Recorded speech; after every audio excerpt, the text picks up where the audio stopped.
wonderful notion in the booklet for this, which posits the theory that your entire existence as a music fan in 1973 and 74 could very well be taken up by singular images, one of a prism and one of Tubular Bells. This may not be Dark Side of the Moon, but it's certainly an iconic album. Hello there, welcome back to Cinema Flicks Music Picks. I'm Dave, your host with the most, the beast with the least. Indeed, Tubular Bells has taken on an absolute legacy and a half, hasn't it? With 28 sequels, side projects, live versions, books, novels, plays, maybe making up the last couple, but you know, there probably has been scarves that merged dolls and things. So, Tubular Bells, life of its own, iconic story, all good pieces of art have a wonderful backstory with them as well. And how good is the backstory of this is the project that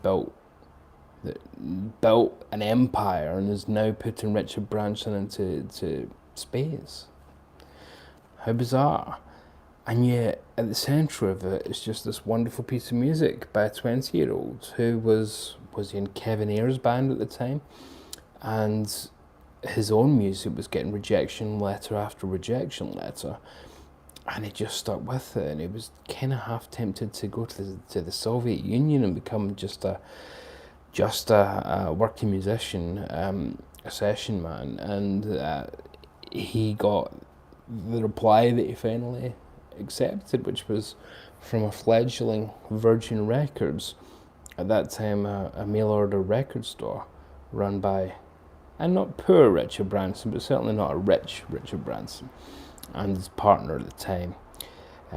This is years before the empire that would be Virgin, years before Virgin Cola. Remember that? Remember they had their own cola in the 90s. And of course, Mike Oldfield has been, you don't want to say living off the past ever since, but he has returned to it a lot. He revisited it multiple occasions, as we'll go into number 4 here, 3.5-ish. Did it for the Olympics in 2012 and that there London. All sorts, right? So there's been edition after edition, DVD audio with demos. Every time it comes out, there's something new about it, and this be no exception. So this is the 50th anniversary Super Deluxe Edition Bluray audio. So Super Deluxe Edition, I don't just mean that as a term, the way that's thrown around these days. Super Deluxe Edition SDE is the outlet and the shop run by Paul Sinclair, and he is producing these wonderful Blu-ray audios at the moment. Started last year or the year before, I can't remember. Anyway, last year or two. And things like Tears for Fears new album, or then new album The Hurting. He's doing their first album in a couple of months. He just did Bob Dylan's Time Out of Mind. He's doing Suede's debut album. And it's not just, he's got the rights to put out a Blu-ray audio. No, Stephen Wilson does some of the remixes, and so it's luminaries that work on them. In this case, David Costin, who did the stereo mix for Tubular Bells, is the one responsible for doing the Dolby Atmos mix that you get on this wonderful Blu-ray. And believe me, this is the way you want to listen to it, should you be able to get this. So SDE, Super Deluxe Edition, shop, and hope that he's got some overstock. Holding the music in your hands, and that's very much the theme with SDE and for Paul. That this is the only way to get some of this stuff. The Dolby Atmos version is not available on anything else in physical media. You'll get obviously the stereo mix if you buy the new CD and whatnot, but you won't get the all these different mixes. And the Atmos is always exclusive to the physical version that Paul puts out. And yeah, it's the definitive way to listen to it. But Tubular Bells, talking about Tubular Bells is like, I don't know, playing the bagpipes about gardening. I mean, it's intangible. So it's a nice comparison in the booklet to make to Dark Side of the Moon, but the Dark Side of the Moon's had a light shone on it for so long that we know everything about it. To me, Tubular Bells still has this intangible quality. I've had quite a, I don't want to say a bad week, and then you get comments. A busy week, a week of having to turn things over in my mind, and a lot of work. And when this came yesterday and I stuck it on around tea time, wowie, what perfect music this is, still for all sorts of moods, for all sorts of attitudes. It still holds secrets to this day. It's revealed some, and it's taken on some connotations that probably weren't meant to be taken on, thanks to things like The Exorcist and whatnot. But at the same time, it also still has much to be revealed. It's a bit like it's to be a little bit precocious. It's a bit like the ocean that we see behind the titular Tubular Bells there. We maybe know about this wave, but what's going on back here, that's the intangible. And we're still, every time we listen to it, I think, still yet to discover some of it. It's one of those albums for me that every time I play it, I have a different section that I appreciate more. There's a different part that pops. And it's remarkable that it's the achievement of a 20-year-old kid. When I think what I was doing when I was 20, I can't even say it'll be taken off YouTube. There's a lovely little essay here by David Costin who goes into exactly why Dolby Atmos isn't just a good format for this, but the preferred format for this. A bit like Geddy Lee said when challenged on, but isn't vinyl best? Depends is the answer. And David Costin kind of goes into it that, look, clearly every format has its place and every person has their preference. But at the same time, there's nothing quite like an Atmos mix when it comes to putting you not just in the room. That's a cliche. A surround sound mix will put you in the room. A 5.1 mix will put you in the room.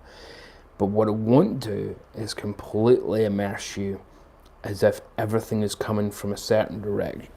360. It's 5.1 or it's 7.1. It's not 360.1. Plus, if you were in the room with Mike Oldfield when he was playing this, you'd only be hearing one instrument at a time. This lets you hear absolutely everything coming at you. What did he not play on this? He didn't play the drums, the string bass, and the flutes. Everything else was Mike Oldfield. Just a stunning achievement. I think the rumour is there's 250 overdubs on this record, which at the time, on a four track, unreal. It's unreal that he managed to do this. And again, David goes into that in the liner notes about how we had a kind of audio archaeology, missing parts to unearth. They couldn't even find the original Tubular Bell part. The multi-track contains none of the processing you hear in the final mixes, the levels, echoes, reverbs, radical tone shifts. Those were all things adding in the mixing phase 50 years ago. So they had to be recreated for the spatial mix. It's stunning. It's stunning to think stuff that we thought Mike Oldfield had actually, done it with the tracks at the time. He actually did in post. He did that in how did it do it? Musical genius doesn't begin to cover it. The tracks themselves. For goodness' sake, there's only Tubular Bells Part 1 and Tubular Bells Part 2. But you get all sorts of mixes here. All sorts of mixes. Quad mixes from 1975, all remastered, of course. So quad mixes, you get the flat mix from 73, original stereo. You also get the 2017 demo. For those that don't know, that's the 9 minutes of audio from Tubular Bells 4 that Mike Oldfield had devised, had created, and then went, you know what? It's not different enough. I know what I'll do. I'll retire. I live in the Bahamas already. I'll retire. He's retired about 5 times, so, you know, I think we can allow him this one. It's a permanent one. So, yeah, I mean, this strange young kid created Tubular Bells, created an empire that's now literally going into space. But most importantly, created an album that's just, you know, I mean, he's made great music since. I mean, his follow-up album, Omadon, is absolutely sensational.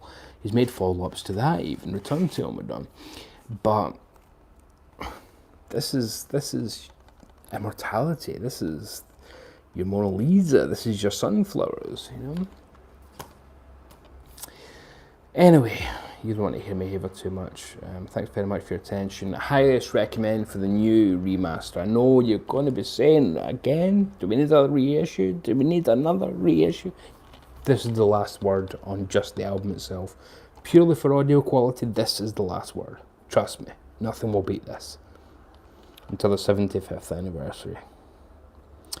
Until then, though, take it easy out there and, well, you know the usual. Love,